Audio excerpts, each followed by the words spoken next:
নর মোহাম্মদ কামলিওয়ালা নাই রে দুনিয়া। নবীদের ওফাতের কালে বনের যত পশু পাখি সকলেই কান্দে। আসসালামু আলাইকুম ওয়া রাহমাতুল্লাহি ওয়া বারাকাতুহু।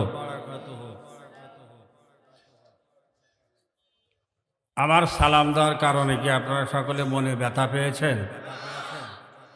জবাবটা তো খুব জোরেই দিলে, কিন্তু সালামের জবাবটা আমার মনোভূত হয় নাই, মনে হয় ফাঁকি দিয়েছেন। আল্লাহ পাক বলেন লাইন শাকারতুম লাযিদান্নাকুম।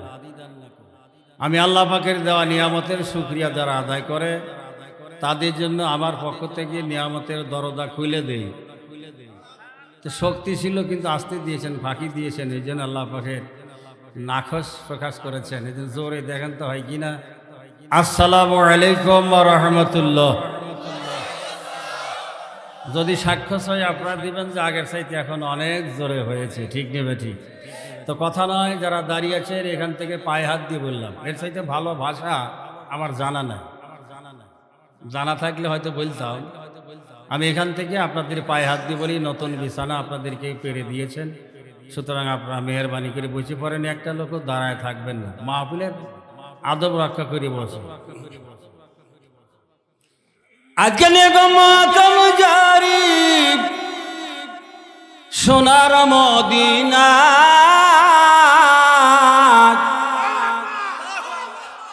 নূর মোহাম্মদ কামলিওয়ালা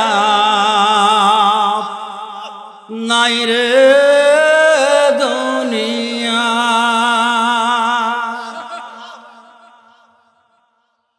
নবীদের ওফাত শুনিয়া কান্দিয়া হযরতে বিলাল বেহুশ হইয়া। কান্দিয়া কান্দিয়া বিলাল, কান্দিয়া কান্দিয়া বিলাল লোকায় মদিনা। নূর মোহাম্মদ কামলিওয়ালা নাই রে দুনিয়া। নবীদের ওফাতের কালে বনের যত পশু পাখি সকলেই কান্দে। কান্দিয়া কান্দিয়া সবাই, কান্দিয়া কান্দিয়া সবাই লোকায় মদিনা। নূর মোহাম্মদ কামলিওয়ালা নাই রে দুনিয়া। আমার জানা মতে দুইটি টানে মানুষ পাগল, একটা হলো বিড়ির টান, একটা গানের টান। আমার কথা আপনারা বোঝেন না। অনেকেই বসতেছিলেন, দোষটা আমারই। আমি কেন ইসলামী গানের টান শুরু করলাম, বসাবাদ দিয়েছিলাম। দুই টানে পাগল, একটা বিড়ির টান আর একটা সুরের টান। বসে পড়ে বিড়ি খাওয়া আলোচনা হবে আজকে একটু। বিসমিল্লাহির রহমানির রহিম।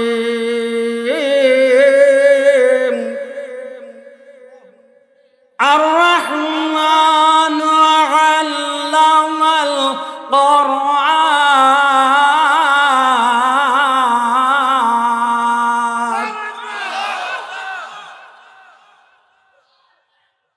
আর রহমান আল্লামাল কোরআন খালাকাল ইনসানা আল্লামাহুল বায়ান।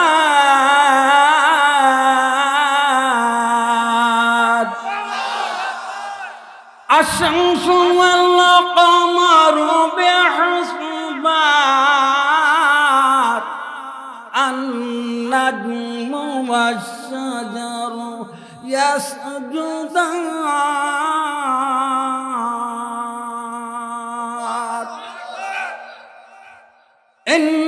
ইন্নাল্লাহা ওয়া মালাইকাতাহু يصلون على النبي يا أيها الذين آمنوا صلوا عليه وسلموا তাসলিমা। জবান খুলে সকলেই জোরে জোরে বলেন আল্লাহুম্মা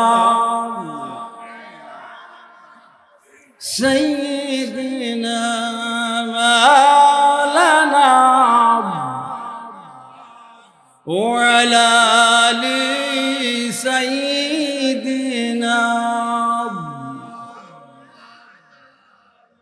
নবীজির নাম শুনে যেজন দরুদ পড়বে না কাল হাসরে সেজন কব নবীজির দিদার পাবে না। আল্লাহুম্মা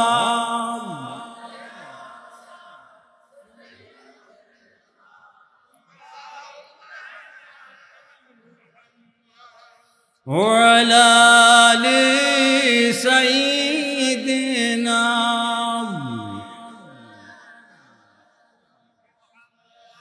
আলহামদুলিল্লাহি ওয়া কাফা ওয়া সালামুন আলা ইবাদিহিল্লাযীনা ইসতাফা আম্মা বা'দ ফাইয়া আইয়ুহাল হাযিরুন রাহমাকুমুল্লাহ।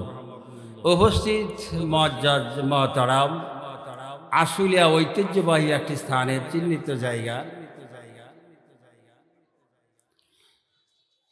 পবিত্র দারুল আজহার মডেল মাদ্রাসা কর্তৃক আয়োজিত বাৎসরিক মাহফিলে পরম চোদ্দাবাজন সম্মানিত সভাপতি দিগারে হযরত উলামায়ে কেরাম মুরব্বানি দাম, আমার সামনে বসা প্রাণ প্রিয় ইসলাম প্রিয় ভাই আব্বাজিরা, শহরের কচিকাচারা পর্দার অভ্যন্তরে অবস্থানরতা এই আশপাশের বিভিন্ন এলাকা থেকে আগতা অবলা সরলা স্বামীভক্তিনী পর্দানসিনী মা ও বোনেরা, সকলের প্রতি আমার তরফ থেকে আন্তরিক আরেকটা বার সালাম।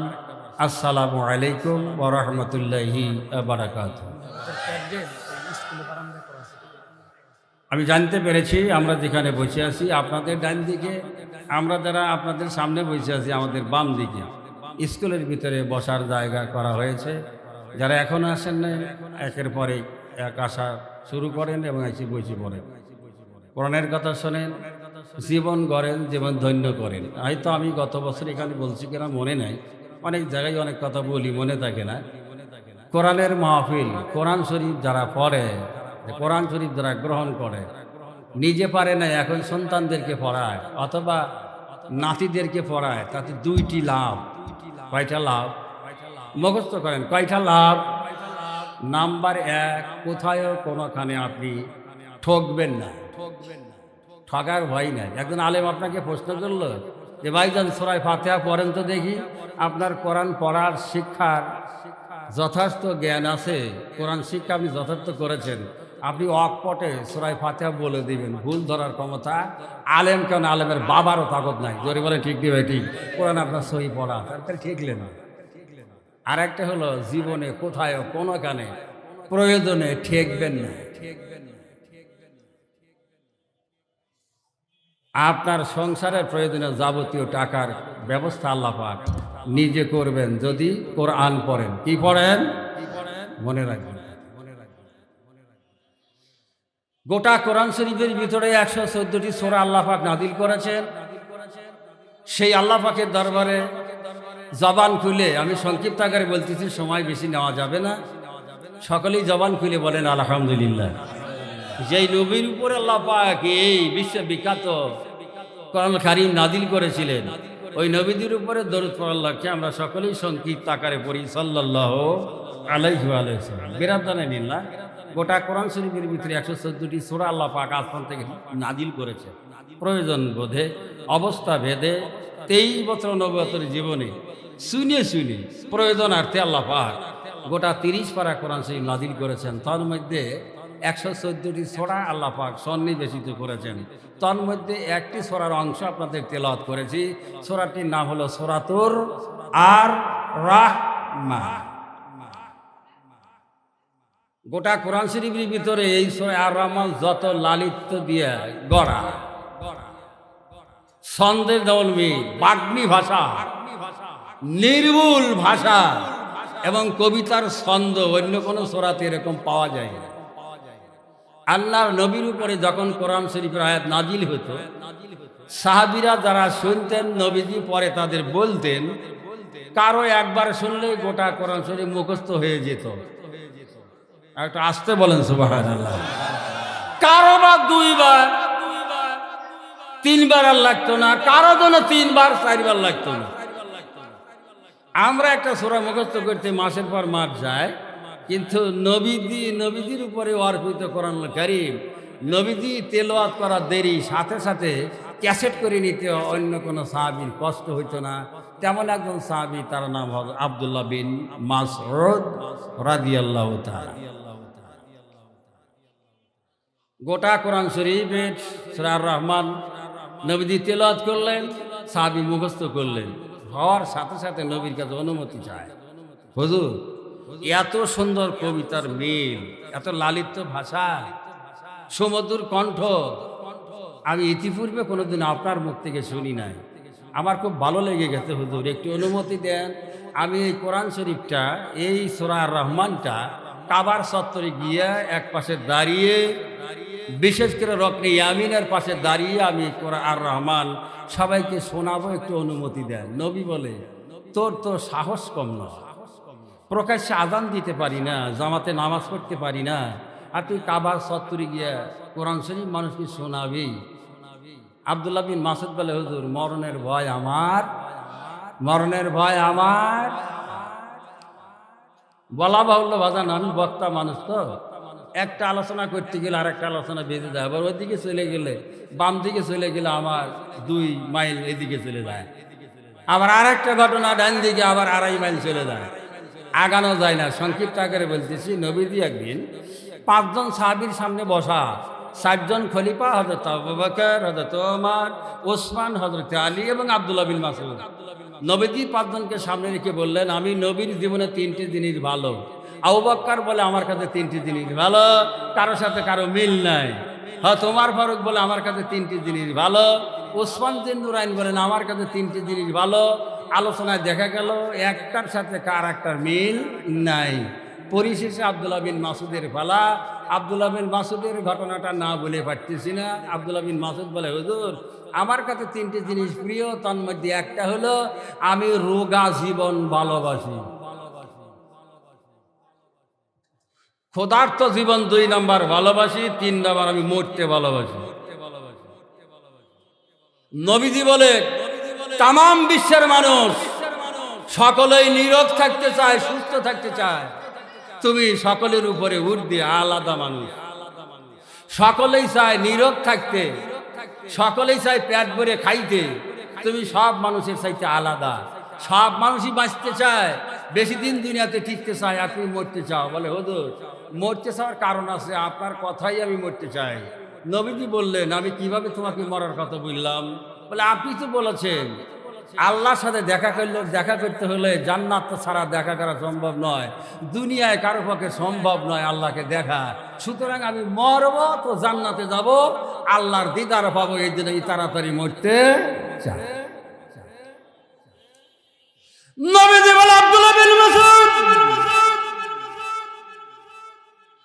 তোমার সাহস তো কম নয়, তোমার স্পর্ধা তো কম নয়। আজান দিয়ে নামাজ পড়তে পারি না, জামাতে নামাজ পড়তে পারি না, তুমি দিবালকে কাবার চত্বরে গিয়া কোরআন পড়তে চাও, তোমার অন্তরে কি ভয় নাই? আব্দুল্লাহ বিন মাসউদ বলে, হুজুর গো, আল্লাহ পাক ঘোষণা করেছেন, আল্লাযী খালাকাল মাউতা ওয়াল হায়াতা লিয়াবলুয়াকুম আইয়ুকুম আহসানু আমালা।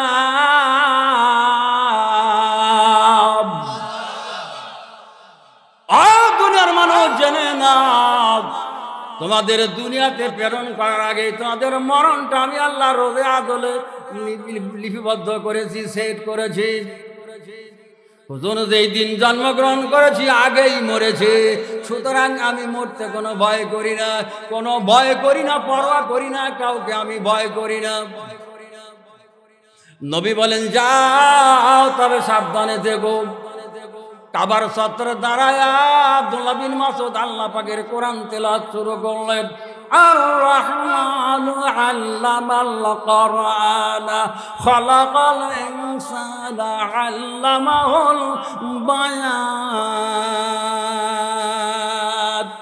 যার কানে যায় সুললিত কণ্ঠ, একের পর এক কাতারে কাতারে ঝাঁকে ঝাঁকে দলে দলে কাবার চত্বরটা মানুষের কারণে ভরে গেল। কাবার চত্বরটা কিন্তু কম নয় বাদান, যারা গেছেন তারা দেখেছে। দোয়া করি আল্লাহ পাক প্রত্যেকটি মানুষকে কাবার চত্বরে নিয়ে যাক। এত হাজার হাজার মানুষ কাবার চত্বর ধরে, গোটা কাবার চত্বর যখন মানুষে ভরপুর হয়ে গেল, একজন গিয়ে খবর দেয়, তার নাম আবু জেহেল। দারওয়ান নদর বৈঠকের হলো সভাপতি, বড় লেতা। কি লেতা? আর আসতে বলে এক চেয়ারে বসে হুক্কা একটু দূরে ললের মাধ্যমে মুখ দিয়া তামাক টানতেছে আর নাক দিয়ে ধোঁয়া ঝরে। আমাদের দেশেও দেখি, যদিও বর্তমান তামাকের প্রচলন নাই আমাদের এলাকায়, পাবনাতে নাই, কিন্তু নেত্রকোনায় এখন আছে, চলতেছে, তামাক খায়। বুঝলেন? আবু চেয়ারের উপরে বসা, হুক্কাটা একটু দূরে ললের মাধ্যমে মুখ দিয়া ধোঁয়া টানে আর নাক দিয়ে দিয়ে সারে। আজও পর্যন্ত যদিও আমাদের এলাকায় হুক্কা টানার অভ্যাস নাই, প্রচলন নাই, কিন্তু বিড়িটারা বাদ দেয় নাই, এখনো চলতেছে। মুখ দিয়া বিড়ি টানে আর নাক দিয়া। এটা যেন আবু জেহেলের চরিত্রের সাথে মিলে যায়। কথা বারো মানে সামনের দিকে সময় পাওয়া যাবে না। আবু জেহেল হুক্কা টানতেছে, নাক দিয়ে দোয়া ছাড়তেছে, তৃপ্তি গ্রহণ করতেছে। একজন গিয়ে খবর দেয়, নেতাজি সভাপতি সাহেব, আপনি এখানে বসে বসে হুক্কা টানতেছে আর গোটা কাবার চত্বর মুসলমানদের দখলে চলে গেল। আজ থেকে 2 বছর আগে কোরআনের মাহফিলে বাধা দিত যে সব মানুষ ইসলামের ভিতরে চলে গেল।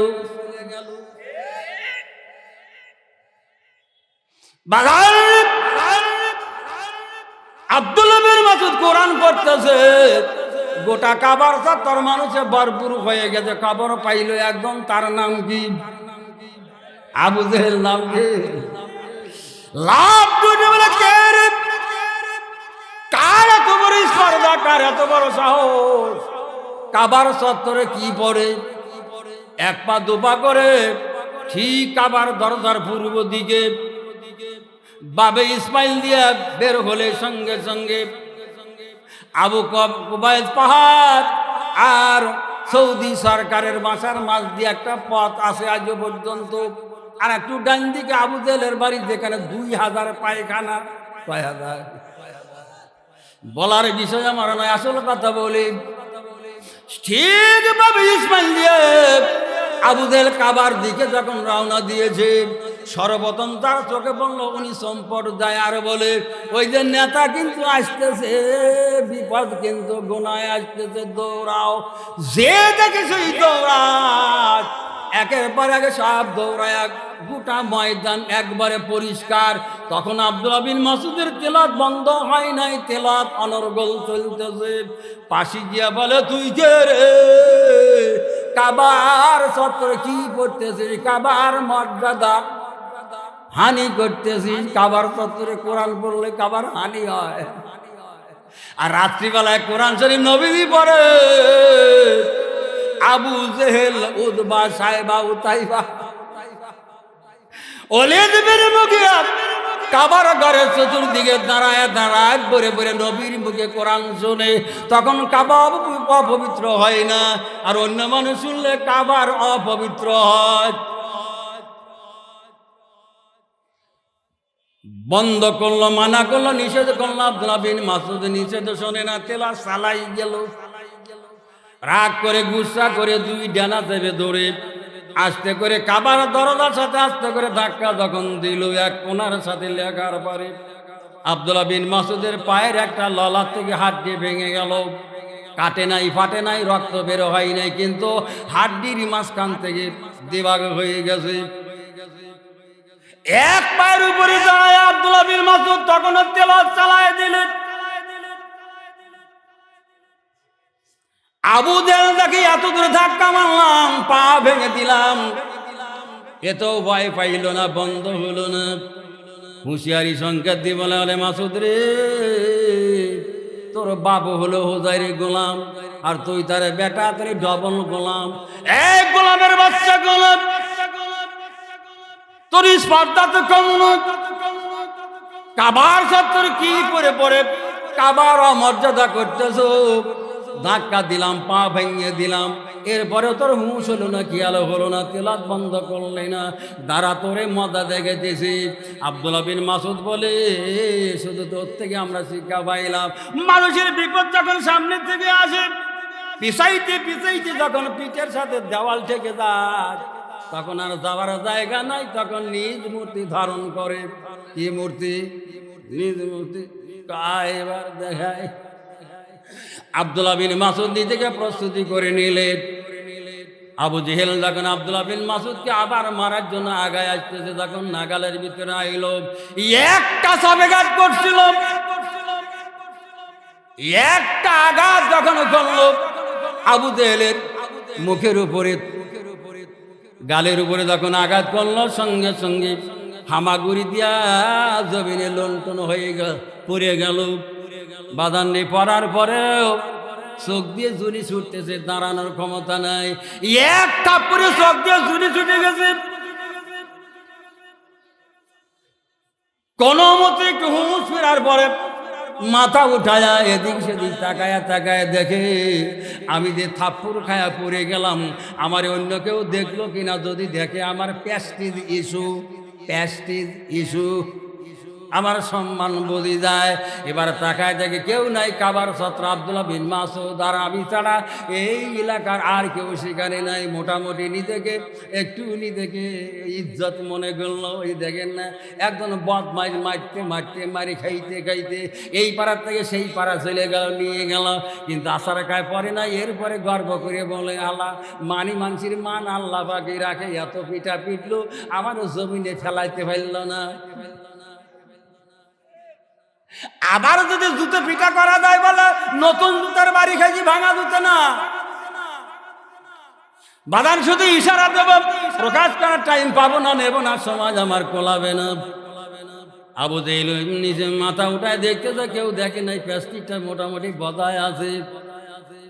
এবার লক্ষ্য করে দেখে আব্দুল্লাহ বিন মাসউদ যে থাপ্পড়টা মেরে দিয়েছি, উঠার মতো তাগত নাই, যাই এখান থেকে ভাগায় যাই, নইলে এবার আবু জেহেল যখন হুঁশ ফিরে উঠবে, তখন আমাকে রাস্তা রাখবে না। এক পা দুপা করে সোজা কাবার দরজা পূর্ব দিকে দিয়া, ওই বাবে ইব্রাহিম দিয়া, বাবে ইসমাইল দিয়া ঠিক রওনা দিল দারুল আলকামের দিকে। নবীজি সেখানে সাহাবীদের কাছে ওয়াজ করতেছেন, ও জানে এক পা দুপা করে অনেক দূরে চলে গেছে, তার মানে আবু কুবাইস পায়ের কাছে চলে গেছে। বাদানরে কাবার চত্বর থেকে আবু কুবাইস যদিও কাছে দেখা যায়, হাঁটতে যাইতে অনেক সময় লাগে, এত দূরে চলে গেছে। মোটামুটি যখন হুঁশ ফিরে একেবারেই যখন সে স্থির করলো, এবার উঠে দাঁড়ায় দেখে গোলামের বাচ্চা গোলাম আমার ধরা ছোঁয়ার বাইরে চলে গেছে। পিছন দিকে হুক্কার মেরে বলে, এই গোলামের বাচ্চা গোলাম, আজকে তুই আমার যে অপমান করেছিস, আমি আর এই অপমান সহ্য করতে পারি না। তুই জেনে রেখে দে, তোরে শেষ না করা পর্যন্ত, তোরে না মারা পর্যন্ত আমি বিবির কাছে কোনোদিন রাত্রি যাপন করবো না, মাথায় তেল নেব না, মধু খাবো না, গোস্ত আমি জীবনে খাবো না, আমি লাবড়া ঘন্টা খাবো, আমি নিরামিষ খাবো, আমি মাছও খাবো না, গোস্তও খাবো না, মাথায় তেল নেব না, মধু খাবো না, বিবির কাছে কোনোদিন শয়ন করবো না। তোরে না মারা পর্যন্ত তুই যাবি কই? যাবি কই? আমারে তুই অপমান আজকে করেছিস, তুই গোলামের বাচ্চা গোলাম, তুই শুনে রেখে দে, তোরে না মারা পর্যন্ত আমি ক্ষান্ত হব না। বর্ণিত কাজগুলি আমি জীবনে কোনোদিন করব না। এবার আব্দুল্লাহ বিন মাসউদ পিছন থেকে তাকায় দেখতেছে অনেক দূরে আবু জেহেল হুঙ্কার মেরে হুঁশিয়ারি সংকেত দিতেছে। পিছন ফেরে তাকায় আবু জেহেলকে লক্ষ্য করে বলেছে, আবু জেহেল রে, তুই জেনে রেখে দে, তোর ওই হুঙ্কারে আমি আব্দুল্লাহ বিন মাসউদ কোনোদিন ভয় পাই না। তুই কসম করলি আমারে না মারা পর্যন্ত তুই বিবির কাছে শুবি না, মাথায় তেল নেবি না, মধু খাবি না, গোস্ত জীবনে খাবি না, যতদিন পর্যন্ত আমারে না মারতে পারবি। তুইও শুনে রেখে দে, আমার আল্লাহ যদি চায় তোর মতো আবু জেহেলের জানটা কবজ করার জন্য আমি আব্দুল্লাহ বিন মাসউদকে আজরাইল বানায়াও তোর কাছে পাঠাইলেও পাঠাইতে পারে। জোরে কান আমিন। এমন খেলা খেলে রে আমার আল্লাহ, এমন খেলা খেলে রে, শুকনাতে সোলা ডোবায়া পাথর ভাষায় সাগরে ফালুল্লি মায়ুরে। জোরে কান আল্লাহু আকবার। আমার আল্লাহ যখন যা খুশি তাই করতে পারে। ঠেকানোর মতো কোনো প্লেয়ার, কোনো বৈজ্ঞানিক, কোনো শক্তিশালী, কোনো কামান, কোনো নিজা কাজ করে না। আমার আল্লাহটাই বহাল হয়। জোরে কান্না আল্লাহু আকবার। বাইরে একটু আগায় বসতে হবে, এই যে ফাঁকা জায়গাগুলো একটু জোরে, একটু ফাঁকা জায়গা বন্ধ করে বসেন। কেউ কথা বলবো না, কথা কি বলবো আমি আপনাদের শোনায় দিচ্ছি। আমার সাথে সাথে বলেন আল্লাহ আল্লাহ আল্লাহ আল্লাহ আল্লাহ আল্লাহ আল্লাহ আল্লাহ আল্লাহ আল্লাহ আল্লাহ আল্লাহ আল্লাহ আল্লাহ আল্লাহ আল্লাহ আল্লাহ লা ইলাহা ইল্লাল্লাহ লা ইলাহা। একটু আগান আগান জিকির করেন আল্লাহ আল্লাহ আল্লাহ আল্লাহ আল্লাহ আল্লাহ আল্লাহ আল্লাহ আল্লাহ আল্লাহ আল্লাহ আল্লাহ আল্লাহ লা ইলাহা লা ইলাহা ইল্লাল্লাহ মুহাম্মাদুর রাসূলুল্লাহ। সকলে বলেন সাল্লাল্লাহু আলাইহি। ভাইজিরা, ভাইয়েরা, আব্বাজিরা, আপনাদের সামনে যারা দাঁড়া আছেন তা আপনাদের সামনে কি বসার জায়গা নাই? আপনাদের সামনে কি বসার জায়গা নাই? ভাই যদি থাকে, আমার বাড়ি পাবনা, এই ঢাকা, আমরা একই রাজধানীর মানুষ। আমি এখান থেকে, আমি একজন নাজুক মানুষ হিসাবে, নালায়েক গুনাহগার হিসাবে এই হাতটা আপনাদের পায়ে ধরলাম। ভাই একটু বসে পড়ে, আমি গুনাহগার, আমার মতো নালায়েক এখানে একজনও নাই। আমি নিজেকে স্বীকার করি, যেখানে যাই স্বীকার করি। কিন্তু জেনে রেখে দেন, এই হাত দিয়ে আল্লাহ পাক দুইবার করে কাবার গিলাফ ধরাইছেন। একবার 2014 সালে, আবার এই 2023 সালে সপরিবারে 2 ছেলে ওর মা সহ আবার ওমরায় গিয়ে আল্লাহ পাক গিলাফ ধরাইছে এই হাতখান দিয়ে। সেই হাতখান আপনাদের পায়ের উপর রাখলাম। বাজার একটু দয়া করে বসে পড়েন, একটু বসেন, একটু বসেন। বেশি সময় তো কষ্ট দেওয়া হবে না। কালকে এখানে এই কোরআনের মেলা বসবে না, কোরআনের মেলা এখানে জমবে না। ভাই সকলে একটু বসে পড়েন। আমি বলতেছিলাম আব্দুল্লাহ বিন মাসউদ আবু জেহেলের পোস্টের দাবি বলে, ওরে আবু জেহেল, তুই জেনে রেখে দে, আমার আল্লাহ যদি চাই তোর মতো গুনাহগারের জানটা কবজ করার জন্য আমি আব্দুল্লাহ বিন মাসউদকে আল্লাহ আজরাইল বানায় পাঠাইলে পাঠাইতে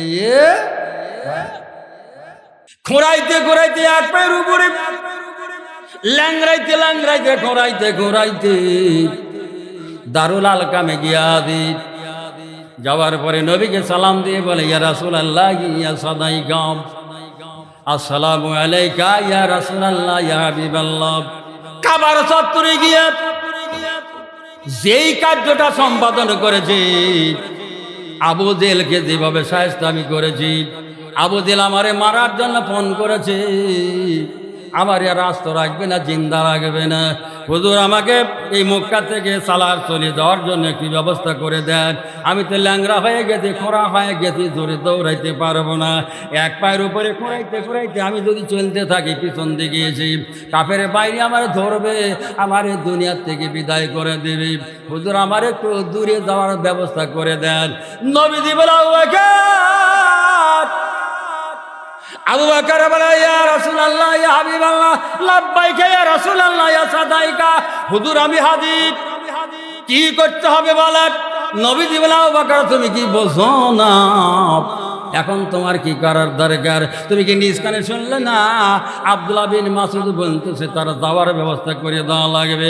ও খোঁড়ায় খোঁড়ায় বেশি দিন যাইতে পারবে না, কাফেররা ধরে তারে মেরে দিবি। তুমি এখন কি করবে? তুমি কি বোঝো না? আবু বকর বলে, হুজুর একটু অনুমতি দেন, আমি বাড়িতে যাব আর আপনার দরবারে আসবো। বলে, কি নিয়ে আসবে? বলে, হুজুর আমি বুঝতে বাকি নাই, ও যাওয়ার জন্য একটা সওয়ার দরকার, একটা ঘোড়ার দরকার। আপনার দরবারে যখন রওনা দিলাম, আমি বাড়িতে আসার সময় রেখে রেখে একটা ঘোড়া, তর তাজা তেজি ঘোড়া, জিন কোষ লাগায়া স্ট্যান্ডিং পজিশনে দাঁড় করা রেখেছে।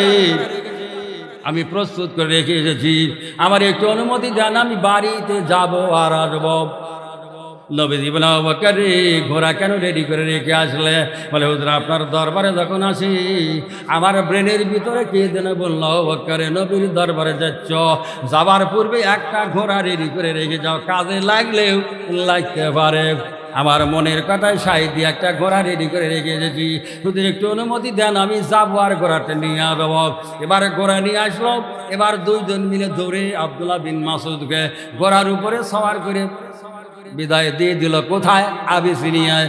আব্দুল্লাহ বিন মাসউদ বলে, হুজুর এই মক্কাবাসীর অত্যাচারে অনেক মুসলমান আমার মুসলমান ভাইয়েরা দিন রক্ষার্থে, ইজ্জত রক্ষার্থে, জীবন রক্ষার্থে, দিনের দায়িত্বে রক্ষা করার কারণে আবিসিনিয়ায় গিয়ে তারা হিজরত করে সেখানে আশ্রয় আসিম। আমি তাদের সাথে মিলিত হবে, এই ঘোড়ার উপরে সওয়ার হয়ে আমি লোহিত সাগরের ধারে গিয়ে পৌঁছব। কোনো একটা যানবাহনে পারাপারের ব্যবস্থা নিয়ে আমি উপরে চলে যাবো, সেখানে থাকবো। আল্লাহ সুযোগ দিলে, সুবিধা দিলে আবার আমি মক্কাতে ফিরে আসবো ইনশাআল্লাহ। পাক আব্দুল্লাহ বিন মাসউদের মনের বাসনা পূর্ণ করলেন। দুইজন মিলে ধরে ঘোড়ার উপরে ল্যাংড়া লোকটাকে উঠাইয়া দিলেন। ঘোড়া টক বাগা শুরু করল। যাইতে যাইতে লোহিত সাগরের ধারে পৌঁছে গেল, একটা জানের মাধ্যমে ওপারে পেরিয়ে গেল। এবার আবিসিনিয়ায় মুসলমানদের সাথে মিলিত হয়ে গেল। নবী তো বছরে হিজরত করে যখন গেলেন মক্কা থেকে মদিনায়, যাওয়ার পর বাজান কত ঘটনা ঘটলো, নবীর ঘটনার তো শেষ না। নবী আমার হিজরত করে যখন মদিনায় যায়, একজনের সঙ্গী ছিল পাগল পাড়া সঙ্গী, নবীর প্রেমিক সাহাবী সঙ্গী, নাম আবু বকর। চলতে চলতে নবী পেরেশান, খোদার দালায় বারে কাতক। মরুভূমির ভিতরে বাড়িঘর নাই, মাইলের পর মাইল কোনো বাড়িঘর নাই। এরপরে নবী বলে, আবু বকর আমি নবী তো আর পথ চলতে পারি না, খোদার জ্বালায় আমার বিশ্রামের দরকার, আমার পেটে কিছু খাবার দরকার। দেখো আশপাশে কোনো বাড়ি দেখা যায় কিনা। আবু বকর তাকায় দেখে, এদিক সেদিক তাকায় দেখে, মাইলের পর কোনো বাড়ি নেই। এবার একটা দিকে তাকায় দেখে একটা বাড়ির নিশানা পাওয়া যায়। এবার নবীকে ডাক দিয়ে বলে, হুজুর গো, একটা বাড়ির পরিচয় পাইলাম, ওই যে দূরে দেখা যায়। এবার বলে, আবু বকর আমার ধরে ধীরে ধীরে ধীরে রওনা দাও, বাড়িতে যাওয়া লাগবে, সেখানে কিছু খাওয়া লাগবে, বিশ্রাম করা লাগবে, চলো যাই বাড়িতে হাজির হয়। আবু বকর বলে, আরে নবীজি যখন বললেন যে ধরো আমারে ধরো, ওই বাড়িতে যাওয়া লাগবে, আমি কয়েক কদম নবীর সঙ্গে চলতে না চলতেই বাড়ির উঠানে হাজির হয়ে গেলাম। ধরে কান মার হওয়া, একটু জোরে হবে না বাজান, মার হওয়া। এবার উঠানে দাঁড়ায় নবীজি বলে, আবু বকর বাড়ির দরজায় করা নাক করা, খটখট খটে শব্দ করো। এবার দরজায় করা গাছ করা হলো, ভিতর থেকে একজন মহিলা কণ্ঠে জবাব দিল, কে গো আপনি কে? আমার দরজায় করা গাছ করেন আপনি কে? বলে, শুধু আমি এখানে, আমার সঙ্গে আর একজন আছে, সংখ্যা হলো দুইজন। বলে, কোত্থেকে আইছেন? বলে, মক্কা থেকে আসি।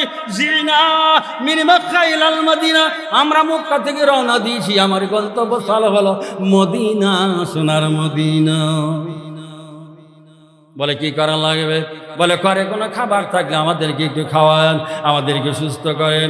মহিলা কণ্ঠে সংক্ষেপ করে বলতেছি, বাদান আমরা বক্তা মানুষ, একটা কথাকে রং সং লাগাইয়া আধা ঘন্টা চালাইতে পারি, এই ক্যাপাসিটি আল্লাহ আমাদের দিছে, কিন্তু তা নেব না। সংক্ষেপ করে বলি। এবার মহিলা কণ্ঠ বলতেছে, মহিলা বলতেছেন, আরে মারে পথিক, ও পথিক, খাবার দাবি করতেছেন, আমাদের অবস্থা ভালো নয়, ঘরে কোনো খাবার আপনাদের দেওয়ার মতো কায়দা নাই। এবার নবীকে জানালো, হুজুর ওই মহিলা বলতেছে বাড়ির ভিতরে কোনো খাবার নাই। বলে আবার বলো, একটু পানি দিতে বলো। বলে পানি চাইল, বলে পানি তো এখন ঘরের ভিতরে নাই, আমার স্বামী আছে বকরি চড়াইতে মরুভূমিতে গেছে, আসার পথে কূপ থেকে পানি নিয়ে আসবে, তারপরে খাবারের ব্যবস্থা হবে, আমার ঘরে খানাও নাই, কোনো পানিও নেই। আবু বকর বলে, হুজুর ঘরেতে খাবার নাই, পানি নাই। লক্ষ্য করে দেখে ঘরের দরজার সামনে একটা বকরি বান্ধা। বকরিটা হলো বাজার রোগা সুগা, হাঁটতে পারে না, দাঁড়াতে পারে না, জীর্ণ শীর্ণ শরীর নিয়ে দরজার কাছে বান্ধা আছে। নবীজি বলে, আবু বকর ঘরের মালিকার কাছে অনুমতি না, ওই বকরির দোহাই আমরা খাই। আবু বকর বলে, ঘরে খাবার নাই, অসুবিধা নাই, পানি নাই, অসুবিধা নাই, এই যে বকরিটা বান্ধা, একটু অনুমতি দাও গো, বকরি দোহান করে যেই দুধ হয় আমরা খাই। ঘরের মহিলা বলে, আপনাদের কি বলে জবাব দেব, কিছুই বোঝেন না, জীর্ণ শীর্ণ বকরি, দাঁড়াতে পারে না, রোগা, এই জন্য আমার স্বামী বকরি দলে নিতে পারে না, পেতে রেখে গেছে। আবু বকর বলে, মহিলা বলল, বকরিটা রোগা, দুধ কোত্থেকে আনবে? নবী তো আবার বলে, আবু বকর একটু অনুমতি নাও, আমি নবী দুধ দোহায়া খাই। মহিলাকে আবার জানানো হলো, রাগ করছে বাজান, আমাদের দেশের মহিলার মতো মহিলা লাঠি নিয়ে তারা আসতো, তা তারাইল না। আস্তে কণ্ঠে বলে, এতবার বললাম রোগা বকরির দুধ দোহানো যায় না, দুধ দেয় না, জীবনে প্রযোজনশীল হয় নাই, পেটে বাচ্চা হয় নাই, দুধ কোত্থেকে আসবে? বলে একটু অনুমতি দেন, দুধ বের হলে আমরা খাবো, অসুবিধে নাই। এবার একটু রাগ করে বলে, ঠিক আছে যান, ছাড়ে নিলে দোহায় খান গা। অনুমতি দিল, নবীজিকে খবর দিল, হুজুর অনুমতি দিছে, বকরি দোয়ানোর অনুমতি দিছে। নবীজি বলে, আবু বকর একটা পাত্র চাও, কিসে করে দুধ দহন করব?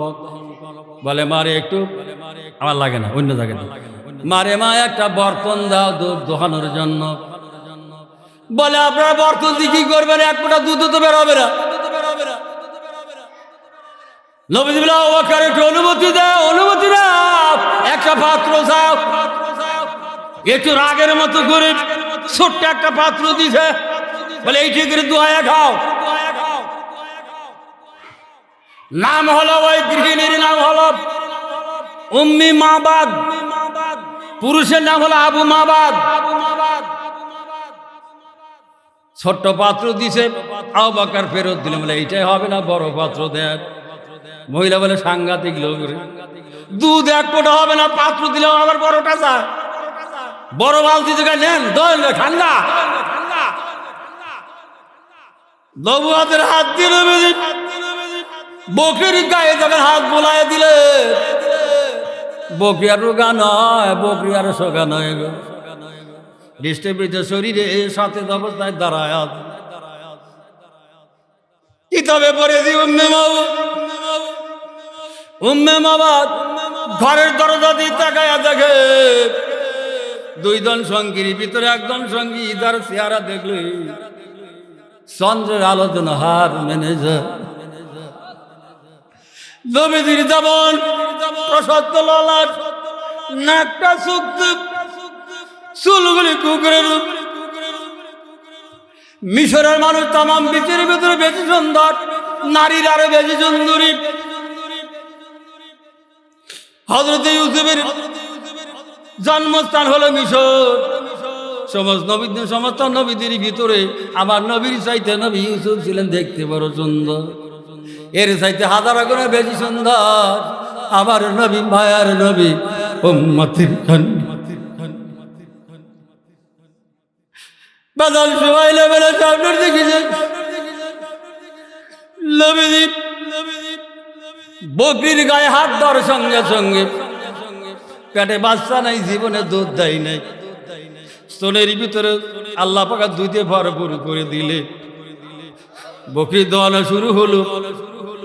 যেই বর্তন দিয়েছিল বর্তন একেবারে টুবুটু। আবু বকর খাইলে, নবীজি খাইলে, খাওয়ার পরে বাদ বাকি দুধটা যখন উম্মে মাবাদের কাছে দিলে, উম্মে বাবা তাকায় দেখতেছে এই বকরির উলান থেকে আল্লাহ এত দুধ দিছে, না জানি লোকটা কেমন। বাদলের সঙ্গে ঘুরি ঘুরি নবীজি খাইলেন, আবু বকর খাইলে, বাদ বাকি দুধ বালতি ভরে দুধ গৃহিণী কর্তার কাছে ফেরত দিয়ে দিলে। আবু বকর আরাম করলেন, বিশ্রাম করলেন, নবীজি আরাম বিশ্রাম করে রওনা দিল। একটু পরে আবু মাবা বাড়ির মালিক বকরির পাললে বাড়িতে আসলো। আসার পরে দেখা আবার চিড় বকরি, অসুস্থ বকরি সুস্থ হয়ে দাঁড়ায় আছে। উঠান থেকে দাঁড়ায় দাঁড়ায় বলা, বিবি রে, আবার বকরির কন্ডাক্টরে ঔষধ কই, কোন কবিরাতে তার বুক করে ভালো করলো। উম্মে মাহমুদ বলে, স্বামী গো যাবো এমন ঘটনা। একটা লোক এসে বকরি তো খাইলো, ঘটনাগুলি বলে সেই লোকটা কই রে, সেই লোকটা কই? ওই লোকটাকে এক নজর দেখা গেল, মুখ কাবু ছেড়ে আমি এই মরুভূমির ভিতরে ঘর বানায় অপেক্ষা করতেছি। আমি জানি তোরা 3 দিন পরে আমি দেখেছি মক্কার নবী, উম্মতের কান্ডারি, কাফেরদের অত্যাচারে মক্কা ছেড়ে একবার মদিনাতে রওনা দেবে। এই রাস্তা দিয়ে যাবে, এখানে থাকলে হয়তো নবীর সঙ্গে দেখা হবে। এই দেখার প্রত্যাশায় আসায় আমি এতদিন পর্যন্ত ঘর বানাই এখানে বসিয়া দিই। ও বাদাত, সংক্ষেপ করে বলে সময় গোলাবে না।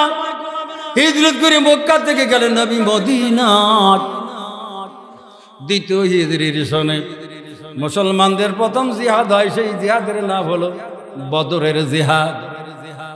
আবিসিনিয়া থেকে সমস্ত মুসলমানগুলি এসে বদরে হাজির হলো। মদিনাবাসী বদরে গেল, মক্কাবাসী বদরে গেল। এবার বদরে যাইতে চাই না, আবু জেহেল জানে যদি যাই আর ফেরত আসা সম্ভব নয়, যায় না। এবার ইবলিস শয়তান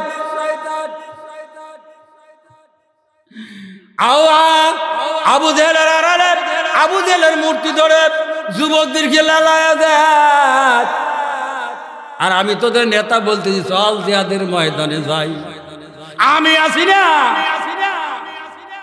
সংক্ষেপ করে বলি লালায়া সবদেরকে বাইর করলো।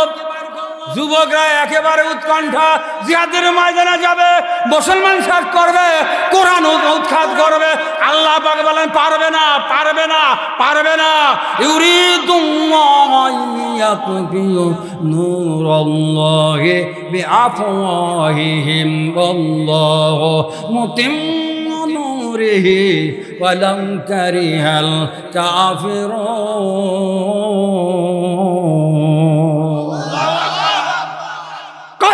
খারাপ পারবে না। এই কোরআনের সিট আমি আল্লাহ পাকের হাতে। সংক্ষেপ করে বলি, জিহাদের ময়দানে সংগঠন হয়ে গেল। বাজানলে মুআদ এবং মুআওয়াজ, অল্প বয়সের 2 সন্তান নবীর দরবারে জিহাদের দর কৌশল করে জিহাদে গেলেন। বাজান এই ঘটনা যদি আমি বলে, আমার ওয়াদ আবার বাম দিকে 2.5 মাইল দূরে যাবে, যাইতে চাই না। অল্প বয়সের 2 জন সন্তান নবীর কাছে জিহাদে যাওয়ার অনুমতি নিলেন। বড় কৌশল করে, কৌশলের আইন ঘটনা যদি বলে, আমার ওয়াদ আবার ডান দিকে 2 মাইল পাছায়া যাবে, যাইতে চাই না। বাজান এই মাদ এবং মোহাম্মদ দেখতে ছোট, বয়স কম, মানুষের অলক্ষ্যে মানুষের বগলের নিচ দিয়ে দিয়া দৌড়াইতে দৌড়াইতে একেবারে দলের সাথে গিয়া একেবারে সাহাবীদের কাফেরদের দলের বাইরে গিয়া একেবারে পিছনে গিয়া দেখে একটা লোক আড়াআড়ি ভাবে ঘোড়া দিয়ে এদিক যায় একবার, এদিকে যায় একবার। এবার একজন দেখাই দিল, তার নাম আব্দুর রহমান বিন আওফ। বলে ওই যে লোকটা ঘোড়ার উপরে উঠে আড়াআড়ি ভাবে একবার এই দিকে যায় সেই দিকে যায়, কাফেরদের লেলায় যায়, ওই লোকটার নাম হলো আবু জেহেল। মা এবং মোহাম্মদ মায়ের কাছ থেকে অনুমতি নিচ্ছে, আম্মা দোয়া করে দেন, হয়তো মরবো, নইলে আবু জেহেলকে না মারা পর্যন্ত বাড়িতে আসবো না, আসবো না, আসবো না। জোরে বলেন মারহাবা, আসবো না ফিরে যত সময় আবু জেহেলকে না মারি। মা অনুমতি দিলেন, দোয়া করে দিলেন। আবু জেহেলকে নিশ্চিত পরিচয় নেওয়ার জন্য এবার ঘোড়ার সামনে গিয়া দুই ভাই থমকে দাঁড়ায় গেছে। অস্ত্র পরিচয় না দিলে আপনারা বুঝতে পারবেন না ভাই, এ অস্ত্র নাই, মুসলমান সংখ্যায় 313 জন, এরপরে অস্ত্র নাই, তলোয়ার নাই, ঢাল নাই, তলোয়ার নাই, রাধা নাম সিকদার, ঢাল তলোয়ার কিছু নাই, ঘোড়া নাই, যুদ্ধরাষ্ট্র কিছুই নাই। নবীজি বলে ওই গেছে খেজুর গাছের ডাগুর ভাইয়া আনো, ব্যাগরে ভাইয়া আনো, পাতা ছড়াও আমার কাছে দাও। নবীজি ভাইয়া মাঝখান থেকে দুইটা টুকরা করে করে দুইজনের হাতে দেয়। ফলে আল্লাহর নবীর হাতের দেওয়া এই খাজুরের ব্যাগরে শুকনা ডাল, তাজা ঢাল, তলোয়ারের মতো কাজ হয়েছে। ধরে কান মার হবা,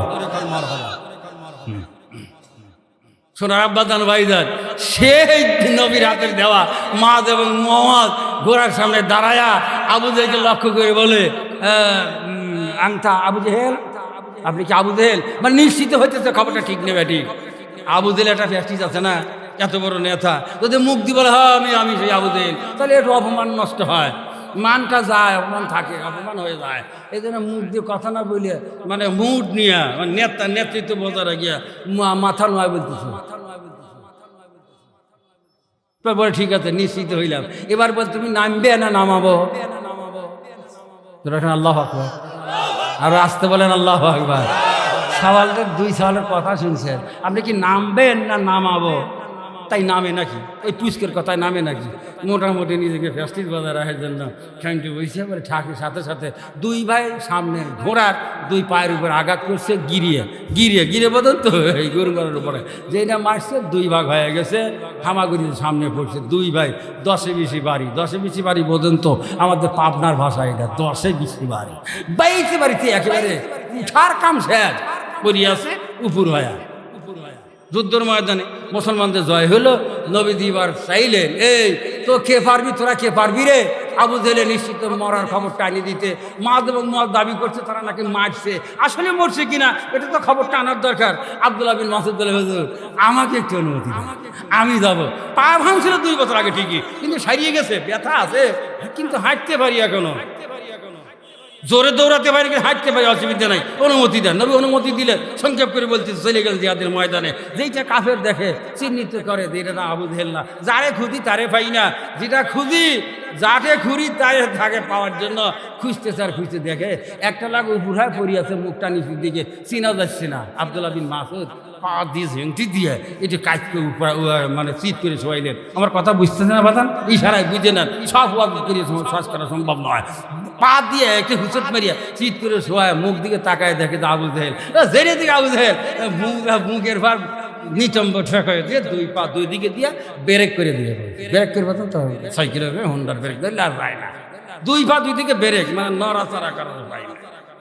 আবু জেহেল মিটিংয়ে তাকায় দেখে আমার বুকের পর বসা আব্দুল্লাহ বিন মাসউদ। কে বসা?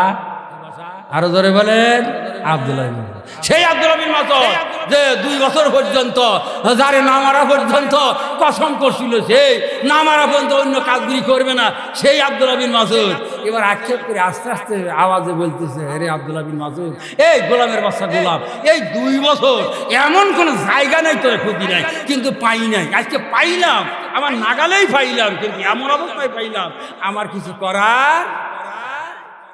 আব্দুল্লাহ বিন মাসউদ বলে, তোর কিছু করার নাই, অসুবিধা নাই, কিছু করার ক্ষমতা নেই, ঠিক আছে, কিন্তু আমারটুকু আমাকে করতে দে। এই বলে খন্দরটা বের করছে, এই দেখ। বলে কি করবি? বলে কি করবো, তুই কিছু বুঝিস না, তিনি বড় লেতা আসিলি।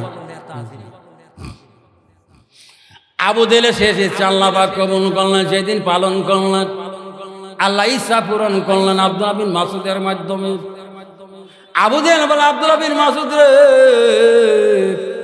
খন্দর দিয়ে তুই কি করবি? তোর বলে তোর হলকুন থেকে মাথা সারায়া নবীর দরবারে তোর মাথা জমা দেব।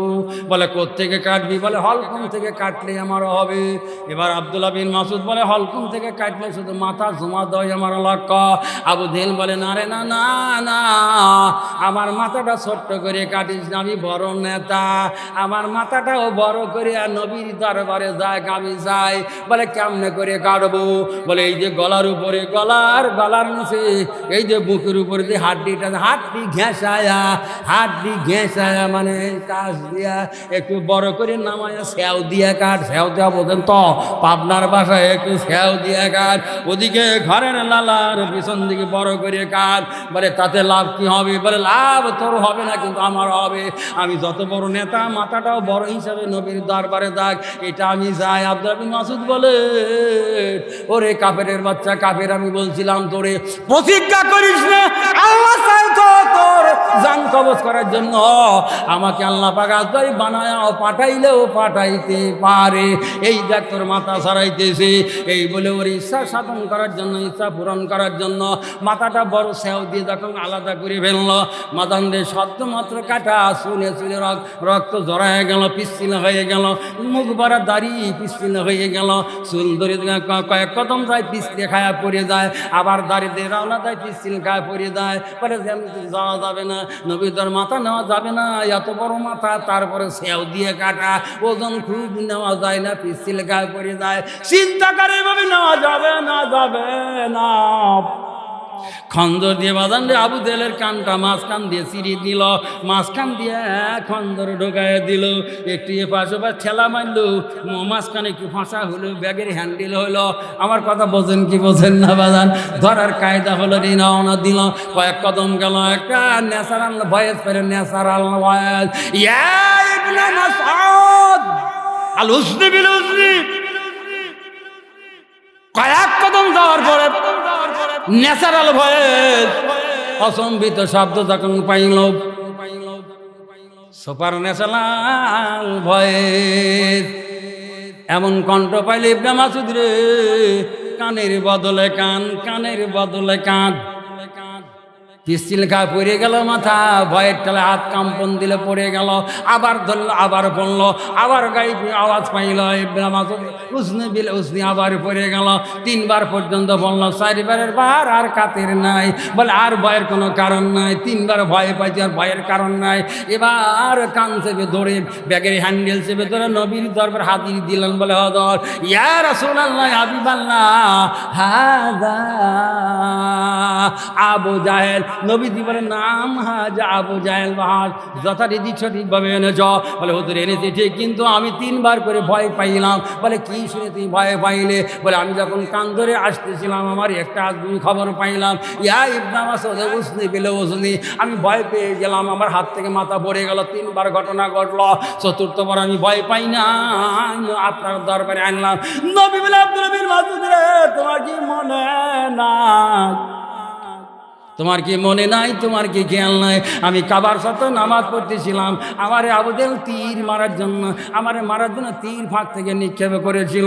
আমি নামাজে ছিলাম, দেখি নাই, তুমি যা দেখার পরে আমাকে সেভ করার জন্য আমাকে আড়াল করে দাঁড়াইছিলে। ওই যে আবু জেহেলের ছোড়া তীর আমার গায়ে লাগলো না, লক্ষ্যভ্রষ্ট হয়ে গেল। তোমার গায়ে লাগলো না, একটু লক্ষ্যভ্রষ্ট হয়ে তোমার কান ছিদ্র হয়ে বেরিয়ে গেল, কানের ছিদ্র হয়ে গেল। তুমি কাঁদতেছিলে, আমি নামাজ শেষ করলাম, তোমারে সান্ত্বনা দিলাম, ওসবরু ইয়া আব্দুল্লাহ ইবনে বিন মাসউদ, ইন্নাল্লাহা মা'আস সাবিরিন। আরে আমার আল্লাহ, আবু জেহেলের ছোরা তীরের মাধ্যমে তোমার কান ছিদ্র হয়েছিল বলে আমার আল্লাহ তোমার হাত দিয়ে খঞ্জর দিয়ে আবু জেহেলের কান ফাড়ায়া, কান দিবা করে ছিদ্র বানায়া আল্লাহ পাক দুনিয়ায় তার বদলা নিয়ে ছেড়েছেন। ধরে কান মারহাবা।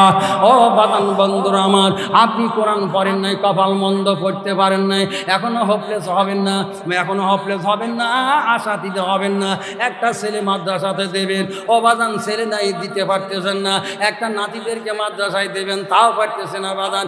মাদ্রাসা টিকে রাখবেন, মাদ্রাসা টিকে রাখা যায় কয়েকটি কারণে। একটা হলো দঞ্জন যৌবন বিদ্যার গরম, কবিরা ডাকতে বলেন দঞ্জন যৌবন বিদ্যার গরম, কমে না সদায় বারে, সব গরমই হয় রে নরম, যেই দিন আজরাইল ধর বেজোরে, ইন্না বাদশা রাব্বিকা লাশাদীদ। ও বাদান, মাদ্রাসা টিকে রাখার জন্য 4টে জিনিস লাগে।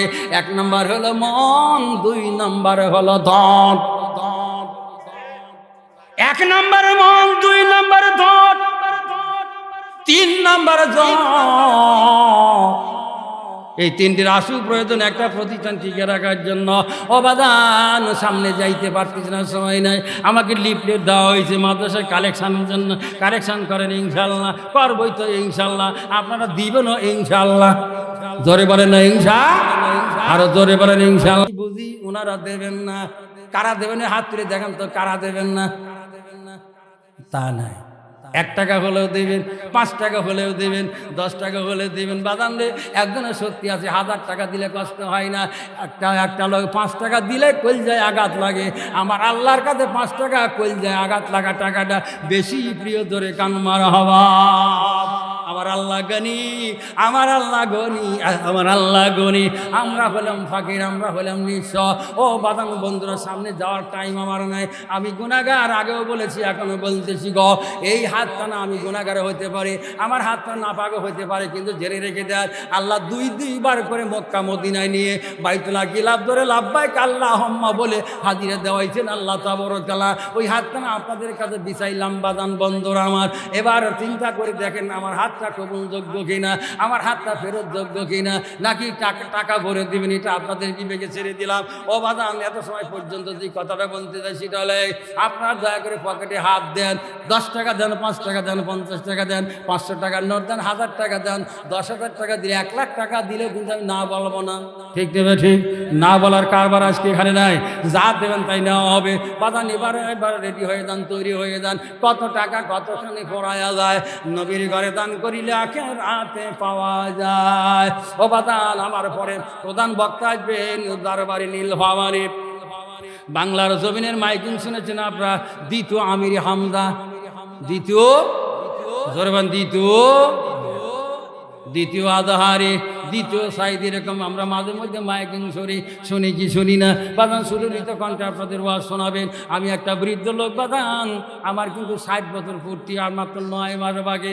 9 মাস পরে চাকরিটা নটা হবে। সুতরাং বৃদ্ধ মানুষ, আমি গুনাহগার, হাতটা বাড়াইলাম বাদান, আপনাদের কাছে হাতটা বাড়াইলাম। দিয়া বদমন কেড়ে নিতে কতক্ষণ সারা জীবন, তুমি যদি তার কররে যতন। শুধু তাই নয় গো, ওই যে আব্দুল আলিম কবি ডাক দিয়ে বলতেছেন, নদীর এপারে বাঙ্গায় অপার গড়ে, এই তো নদীর খেলা। সকাল বেলার ধনীরে তুই ফকিরি, সন্ধ্যা বেলা আহারে আজাতে ধরি, কালকে ফকির হইতে আমার আল্লাহর কাছে বেশি সময় লাগে না। ঠিক নেবে, ঠিক। সে ঘটনা যদি বলি বাদান, বাম দিকে আমার ওয়াদার আধা মাইল ওই দিকে চলে যাবে, যাইতে চাই না। একটু বিশ্বাস, ইমান সব বিশ্বাস করে নেন বাদান রে, আজকের ধরি কালকে ফকির হইতেও বেশি সময় লাগে না। ঠিক নেবে, ঠিক। এবার আসেন বাদান, আপনাদের পকেটে হাত ঢোকাইয়া দেন। 10 টাকা দেন, 50 টাকা দেন, 500 টাকা দেন, 1000 টাকা দেন, যে যা পারেন শক্তি অনুযায়ী একটু দয়া করে পৌঁছায় দেন। আল্লাহ কবুল করেন। জোরে জোরে বলেন আমিন, আমিন, আমিন। আল্লাহ আমিন। দানকারীদের জান্নাতের হাও তুমি জামিন। ও বাদান, যারা দাঁড়িয়ে আছেন একটু ভিতরে এসে বসে পড়েন একটু সময়। আল্লাহর ঘরে আল্লাহর নবীর মাদ্রাসার সাইনবোর্ডে নামটা লেখায় দিলেন। আল্লাহ সবাইকে কবুল করেন। জোরে কেন আমিন। ও সম্মানিত মেহমান মণ্ডলী, আপনাদের নাম যেগুলো লিস্টেড এখানে দেওয়া আছে, এই প্যাম্পলেটে নাম দেওয়া আছে, বিজ্ঞাপনে যাদের নামটা ঢোকানো আছে, সম্মান করে ইজ্জতকে ঢোকানো হয়েছে। সুতরাং এই মসজিদে, এই মাদ্রাসার ইজ্জত রক্ষার জন্য আপনারা একের পর এক বাইসিরাল আসবেন ইনশাআল্লাহ, ইনশাআল্লাহ। একটু জোরে বলেন ইনশাআল্লাহ।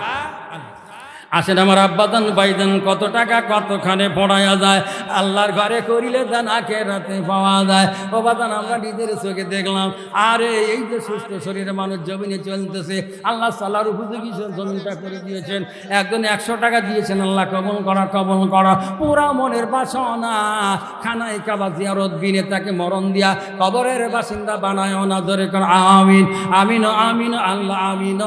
দানকারীদের জান্নাতের হাও তুমি জামিন। আমার মহব্বতের ভাই দিলেন 1000 খানা টাকা।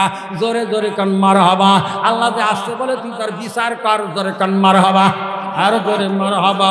ইদ্রিস আলী 1000 টাকা দান, আমার মহব্বতের ভাই দিলে 1000 টাকা দান, আরেকজন দিলে 100 টাকা দান, আরেকজন দিলে 100 টাকা দান। আল্লাহ যারা 100 টাকা দান করলো যারা দান, আল্লাহ আমি হিসাব করে দেখি 5 খান করে, আমি গুনাহগার দোয়া না করি কে করে দান হাজিকে দাও দাঁড়ি জান্নামে দান করলো 5 কোটি টাকা দান। আল্লাহ দয়া করে তাকে জান্নাত দান, ধরে কেন আমিন। সাইফুল ইসলাম সাহেব কেশিয়ার সালেহা জামি মসজিদে উনি নগদ দিয়েছেন 5000 টাকা। জোরে হবে কি মারহাবা? আর একটু জোরে হবে কি মারহাবা? আর একজন দান করলো 200 খানা টাকা। আল্লাহ জীবন অভাব দিও না, দেখা পকেট করো না, টাকা ফাঁকা। জান্নামে দান করলো 200 টাকা দান, আল্লাহ তাকে জান্নাত দিয়ে দেন। আল্লাহ আমি জানি না এই মুহূর্তে যারা বসা তাদের মনে কি চাহিদা বাসনা আমি জানি না গো আল্লাহ। চাহিদা পূরণ না করা পর্যন্ত তাদেরকে বাড়িতে নিও না, জোরে কানা হবে। আল্লাহ তোমার প্রিয়ত বান্দা মহব্বতের ভাই উনি দিলেন 100 খানা টাকা। আল্লাহ জীবনে অভাব দিও না, দেখা পকেট করো না, টাকা ফাঁকা। জান্নামে দান করলে 100 টাকা দান, আল্লাহ তাকে জান্নাত দান, ধরে কোন আমিন আমিন আমিন আল্লাহ আমিন। দানকারীদের জান্নাতের হাউস আমিন। জনাব সাইফুল ইসলাম 5000 টাকা আগেও বলেছে, এখন নগদ টাকা দিয়েছেন। আল্লাহ কবুল করা পড়াও মনের বাসনা, কবরের সামন্তকার না করা পর্যন্ত মরণ দিয়া কবরের বাসিন্দা বানায় না, ধরে কোন আমিন। আরেকজন ভাই দিলে 240 খানা টাকা। আল্লাহ তোমার আরেক বান্দা দিলে 100 খানা টাকা। আমার যুবক ভাই দিল আরেকজন 100 খানা টাকা। আল্লাহ অভাব দিও না, দেখা পকেট কোনো টাকা ফাঁকা। মা বোন যারা আলো স্কুলে প্যান্ডেলে বসে আছেন, আপনাদের কাছে কমিটির লোক গেল, আপনারা তাদেরকে টাকা দেবেন ইনশাল্লাহ। আপনাদের তো দোয়া করব ওরে আল্লাহ। আমার মা বোনেরা কোরআনের জন্য সাহায্য করলো, আল্লাহ তুমি তাদেরকে কোরআন সাহায্যকারিনী হিসাবে নামটা উঠাও, জোরে জোরে করা হবেন। আর একজন ভাই দিলে 550 খানা টাকা। আল্লাহ হিসাব করে দেখি 27.5 কোটি টাকা দান। আল্লাহ দানের প্রতি হও মেহেরবান, সকল জায়গায় বাড়ায় দমান, জীবনে কোথায় করুন অপমান। জান্নামে টাকা দিল তখন তাকে জান্নাত দান, ধরে কোনা হবে। ছেলেরা শুধু মা বোনদের কাছে নয়, এখানে লোক দেওয়ার দরকার। এখানে লোক হ্যাঁ আপনাদের কাছে লোক দেওয়ার, আপনারা বুঝে থাকেন লোক যাচ্ছে আপনাদের কাছে যাচ্ছে। আল্লাহ কবল করো পোড়া মনের বাসনা কানাই কাবা জিয়ারত বিনে। আল্লাহ কাপড়ে যাবার সময় দেখে বেছে ছেলে মেয়েকে দে বলবে আব্বা কোথায় যাস চলে মোছেরে মোদের। কাকে আব্বা বলে ঢাকা বলে মম সংসারে যাবার সময় দেখে বেছে গ। আজ না হয় কাল তুমি যাইবা কবরে, যাবার সময় দেখে বেছে গ। তোমার সবই রবে পরে, যাবার সময় দেখে বেছে গ। নামাজ পড়ো রোজা করো বলি তোমাদের, ভুলের গোনা ক্ষমা পাবে গ। ওই অন্ধকার কবরে যাবার সময় দেখে বেছে গ। আজ না হয় কাল তুমি যাইবা কবরে, যাবার সময় দেখে বেছে গ। তোমার সবই রবে পরে, যাবার সময় দেখে বেছে গ। বাদান কবরে গেলেই কিন্তু নাজাত নাই, পরিত্রাণ নাই। 6 দিন পরে নখ নেবে, 9 দিন পরে চুল। ওই কবর যাওয়ার আগে করিস না রে বল, কবর জায়গা ভালো নয়, ওই কবর জায়গা ভালো নয়। যাওয়ার আগে কবরের সামান নিতে হয়, কবর জায়গা ভালো নয়, কবর জায়গা ভালো নয়। 17 দিন পেটে ফোড়বে, পোকামা করে খাবে। 60 দিন পরে হাড্ডি থাকবে, মাংস নাহি রবে। 90 দিন পর হাড়গুলি সব, 90 দিন পর হাড়গুলি সব আলাদা হয় রায়। কবর জায়গা ভালো নয়, হয়, আমল দিয়ে কবরটাকে সাজায়া নিতে হয়। এই যৌবনের বাহাদুরি বাদাম থাকবে না রে। কবিতাও ডাক দিতে বলতেছেন, যৌবনের বাহাদুরি বেশি দিন থাকবে না, চামড়া ঢিলা হয়, কথায় কথায় বাড়ি লাগে, কথা কষ্ট হয় না, চলনে পা বাড়ে না, তাই কবি ডাক দিয়ে বল, চরণে চলিতে চরণ চলে না, তিলে তিলে অবশ হই, আগের বাহাদুরি আমার গেল কই। চলিতে চরণ চলে না, তিলে তিলে অবশ হই, আগের বাহাদুরি আমার গেল কই।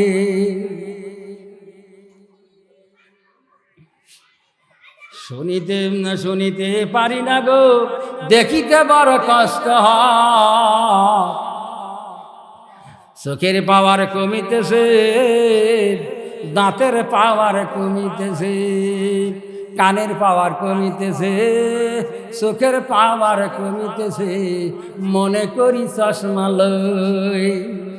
চলিতে চরণ চলে না, তিলে তিলে অবশ হই, আগের বাহাদুরি আমার গেল কই, আগের বাহাদুরি আমার গেল কই। বাদান রে যৌবন কালে মুরব্বীদের গন্ত না, আর এখন বয়স না হইতে হইতে ওই মুরব্বীর চাইতে বেশি বোড়া। তাই নবী ডাক দিয়ে বলে, ও আমার উম্মতিরা জেনে রেখে দাও, তিনটি খেদমত তোমাদের ভিতরে যদি না থাকে, তিনটি কাজ যদি তোমাদের ভিতরে না থাকে, তোমরা তারা পরাভুক্ত হবে।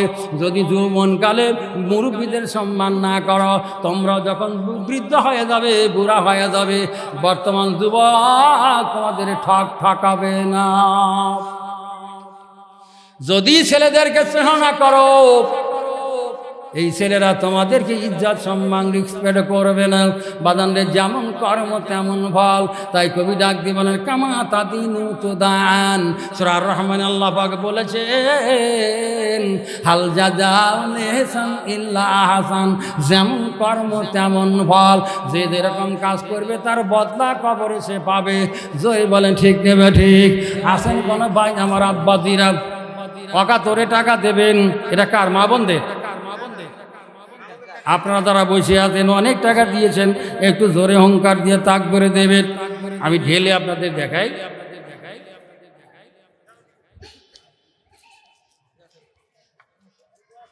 ভাই দেখেন তো আছে না?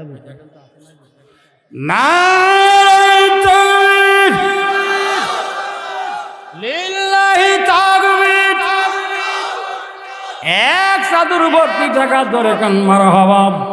আল্লাহ যে আসতে বলে তুই তার বিচার কর, জোরে কান মারা হবা। আর একটু জোরে হবে নাকি মারা হবা?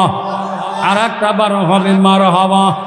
বাদাম দেখি কোনটা জোর বেশি, কোনটা জোর কম। যাদের দাড়ি চুলে একটা পাইছে, উনি মুরব্বীর খাতায় নাম চলে গেছে, উনি এখন তাকবীর দেবেন না।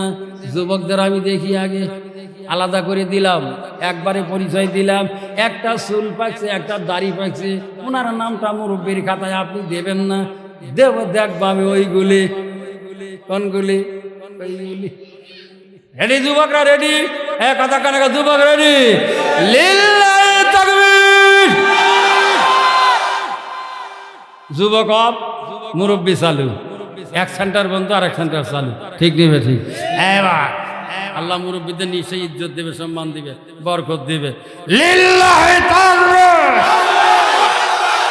সকলেই সাক্ষ্য দেবে যে পরেরটাই জোরে। ঠিক নেবে ঠিক। এবার আগে পরে সব মিলে সকলে একসাথে নারায়ে তাকবীর। আল কোরআনের আলম, আল হাদিসের আলম। ঘরে জ্বলাবের বেশি যা হয়েছে তো হয়েছে, সংসদে জ্বলো। এই ভাই আল কোরআনের আলম, আল হাদিসের আলম। আল্লাহ কবুল করেন, জোরে বললাম। একটা কথা দিয়ে বোঝাতে চাই, এখন বেশি কথা বলার দরকার নাই। আকল মাত ইশারাতে সমঝে।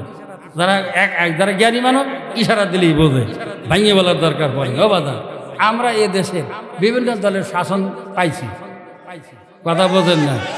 পাইছি সব দলেরই, কিন্তু একটা দল সরাসরি দিয়ে দেখি নেই কিরকম করে। সেটা হলো কোরআনের দল। কোন দল? আচ্ছা ওদেরটা দেখছি, দেখা আমাদের শেয়ার। আর এই নতুন দলের শাসন দেখতে মনে যা যা চায় তিনি একটু জোরে আমার সাথে তাকবীর দেবেন। লিল্লাহ তাকবীর। আল্লাহ কবুল করো, জোরে কানাবি। বেশি কথা বলতে চাইনি, এখন মাতি চারাতে সঙ্গে অনেক দলের শাসন দেখলাম, পুরি লাত্তি কম খাই নাই। আমার মতো লোক লিবারেশন পিরিয়ডে ক্লাস 2-তে পড়ি, যখন গন্ডগোল হয় মিলিটারি বাংলাদেশে তছনছ করে, ওই ক্লাস 2-তে আমি পড়ি। বাদান রে, তবু আমার নামটা অনেকেই বলে রাজাকর। ক্লাস 2 পড়ি আমি নাকি রাজাকর।